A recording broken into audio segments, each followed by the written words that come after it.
All right, so my name is Brady. I'm co-founder and CEO of everiToken public blockchain.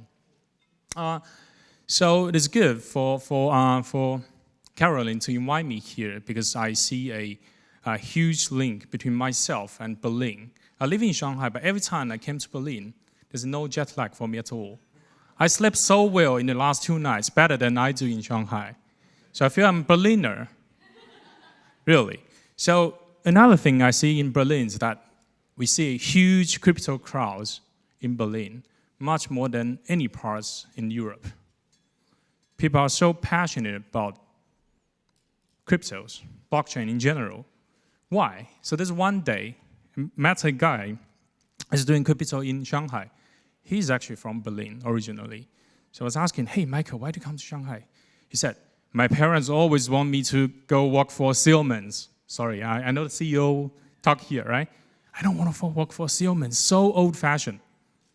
I want to work for something in the future, like blockchain. So I came here, I told my mom, hey, mom, the internet in China is blocked. I couldn't call you really, so don't call me. Whenever I contact you, that's months later. So that's another story about my connection to Berlin, to crypto industry here as well. So because I have both engineer and finance background, so I'm going to talk a little bit the problems, what I see in financial industry. So first of all, we know the security is always a big problem. In a centralized system, when you hack the data, you can have it all at one time. But that's not going to happen on decentralized network. And second of all, when you transfer the money, especially cross-border, you pay huge amounts.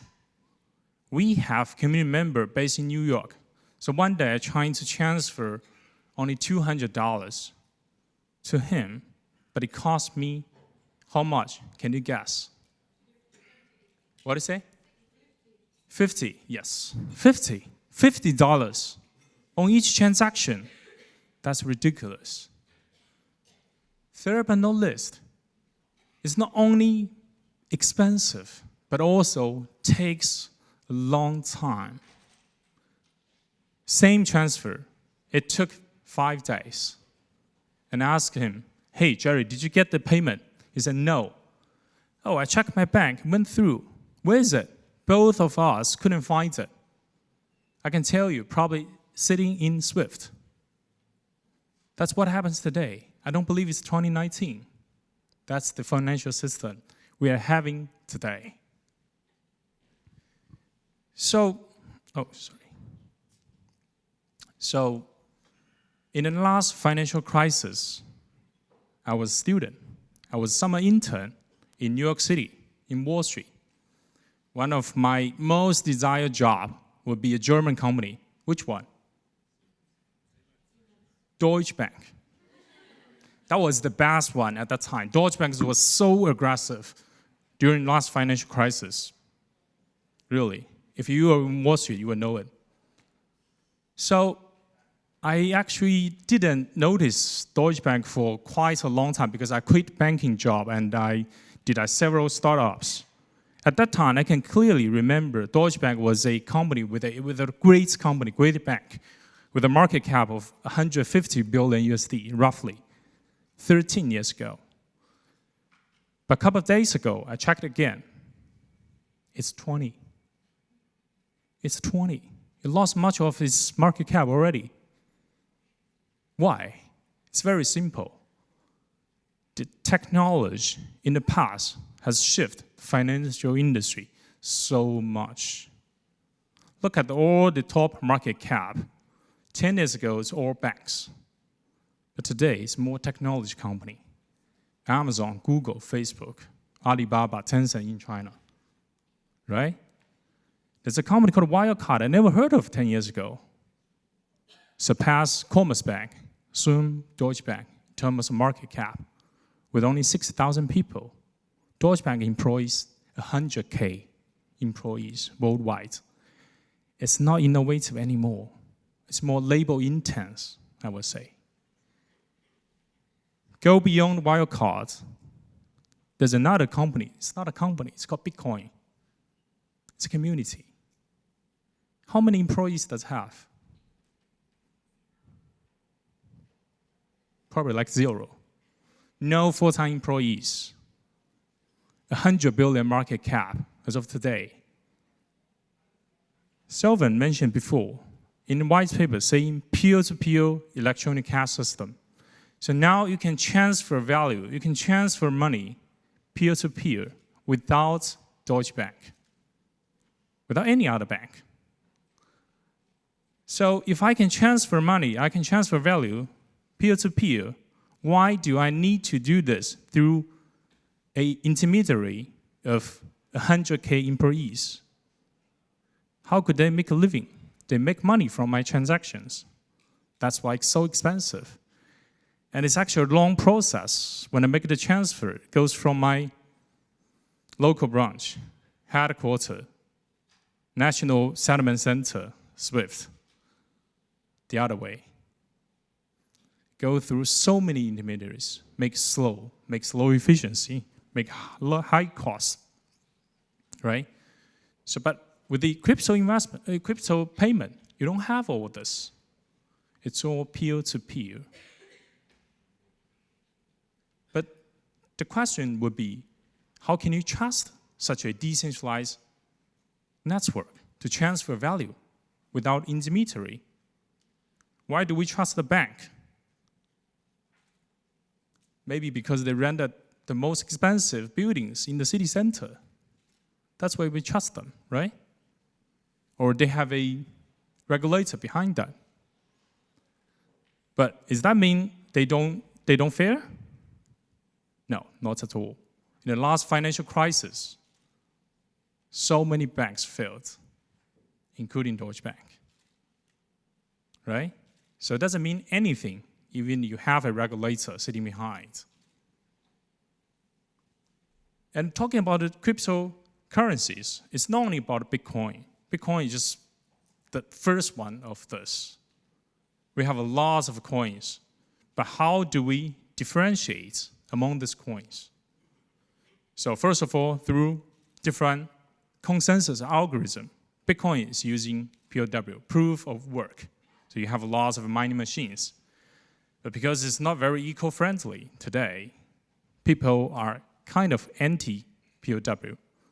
So in industry, we're using more proof of stake, or sometimes delegates proof of stake, depots, like the one we are using as well.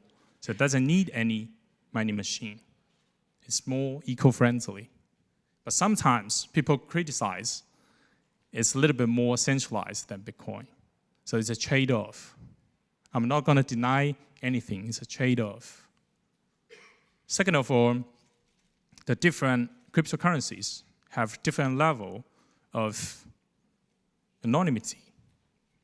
Some of them give you huge freedom in terms of anonymity. It's very, very extremely hard to chase who you are, who is behind this transaction.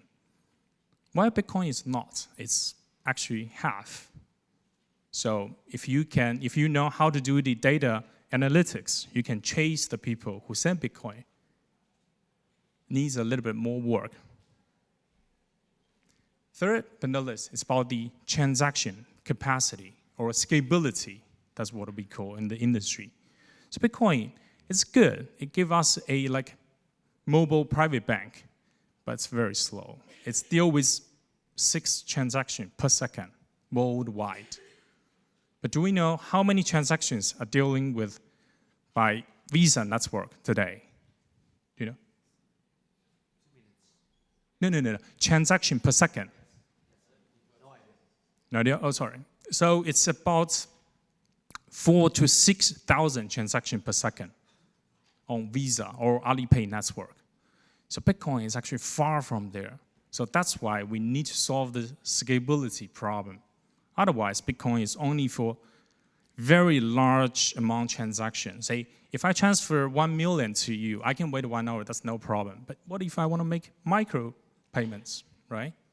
Couldn't wait that long. So that's the things, that's the features differentiate different cryptocurrencies. But when we look at this picture, one thing that blockchain industry or crypto industry want to solve is that, do we only have cryptocurrencies? Does cryptocurrency equal to blockchain? Not really. It's actually a very small amount of people are involved or invested in crypto. And it contains little value compared to real human fortune. So one thing the whole industry want to do is to bring the mainstream to crypto. But this crypto, or called tokens, are not exactly same as coins. Token can represent any equities, any assets in real life, from a small ticket to a large building. Here are some of the innovations that we have done on our platform. So first of all, we invented token-based transaction model compared to UTXO on Bitcoin, accounts-based on Ethereum. We use safe contract to replace the traditional smart contract layer, make it more standardized, make it safer to use, because we want to build it for commercial usage. Third but not least, we have the micropayment solution. As I mentioned, the industry wants to solve the problem for micropayment, not only for large amount payments. And as of the real world adoption, there's one case I want to show you is that, so we work with one of the largest voluntary platform in China, that every time when you donate 1 hour of charity work to the whole system, you get 1 coin. And later, you can use this coin to receive other people's voluntary work to yourself. Or you can pay that coin in offline merchants. For example, like a vending machine or any other merchants that sign partnership with them. That's how you make a positive reward system within a charity network.